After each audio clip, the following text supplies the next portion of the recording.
I'm now going to begin by reading the first few lines of the Odyssey, which right away set the theme and the tone for the entire epic. This is done, by the way, also in the Iliad, but here is how the Odyssey begins. Tell me about a complicated man, Muse. Tell me how he wandered and was lost when he had wrecked the holy town of Troy, and where he went, and who he met, the pain he suffered on the sea, and how he worked to save his life and bring his men back home. He failed, and for their own mistakes they died. Fools, they ate the sun god's cattle, and the god kept them from home. Now, right away we encounter several interesting things, the first of which is simply the problems of translation.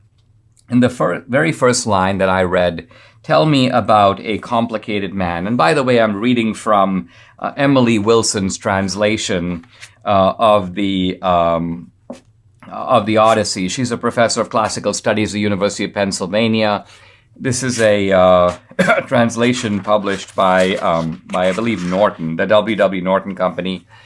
It's a hailed translation, but you see right away how difficult it is for translation to capture the richness of Homer.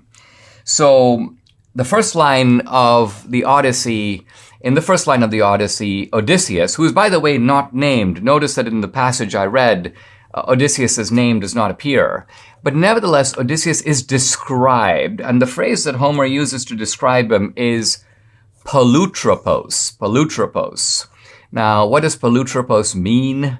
Well, it comes out of the word polu or poly. We know words like polygon, which poly means many. A polygon is a figure with many sides.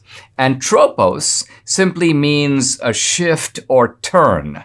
So Homer has this beautiful phrase, polutropos, to describe Odysseus. And this polutropos, he's a man of many turns. Now, in Emily Wilson's translation, tell me about a complicated man. Nah, that really hardly does justice to it. Yes, Odysseus is complicated, but think about the beauty of Homer's word. Now, I agree, you can't find a single word in English to talk about the man of many turns. There's a different translation, by the way, of the Odyssey, which talks about, tell me about the man of many ways, which, by the way, is a much closer translation of the original than what Emily Wilson goes for here.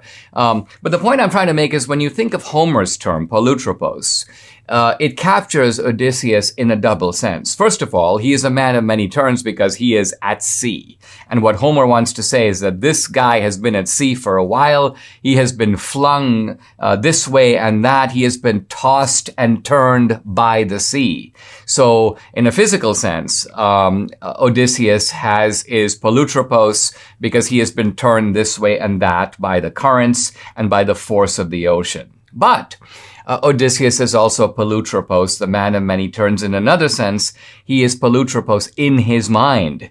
He is a resourceful man. He is a man who can see things from many angles. When he talks to somebody, he always pays careful attention to who am I speaking to and how do I convince my audience of what I want to get out of them. So Odysseus has this kind of plasticity, this malleability, this intellectual resourcefulness, and notice that the term polutropos captures all of that, and the translation just kind of misses all of it.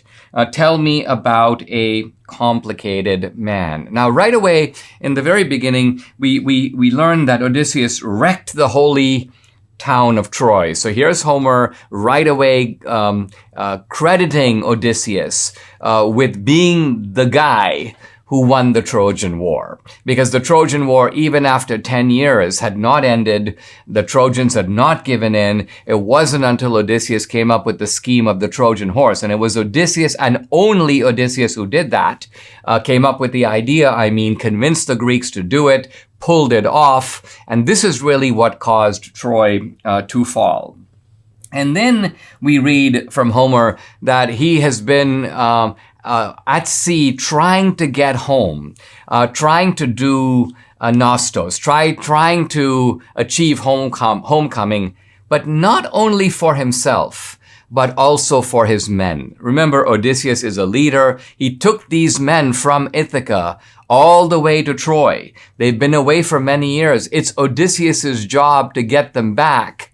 And yet, they don't make it back. Only Odysseus makes it back. And so right away, Homer the poet has a problem. And the problem is, what kind of a leader is Odysseus? He took all these men to Troy, and now evidently they've all been killed, and only Odysseus is left. Now, Homer needs only Odysseus to be left for the story to work, but he needs to give some explanation for why the men died. Was it Odysseus's negligent leadership that killed them? So Homer, right away, aware of the problem, dives right into it. And so when we come back on Monday, I will pick up the opening lines of the Odyssey, which set the scene for this remarkable story.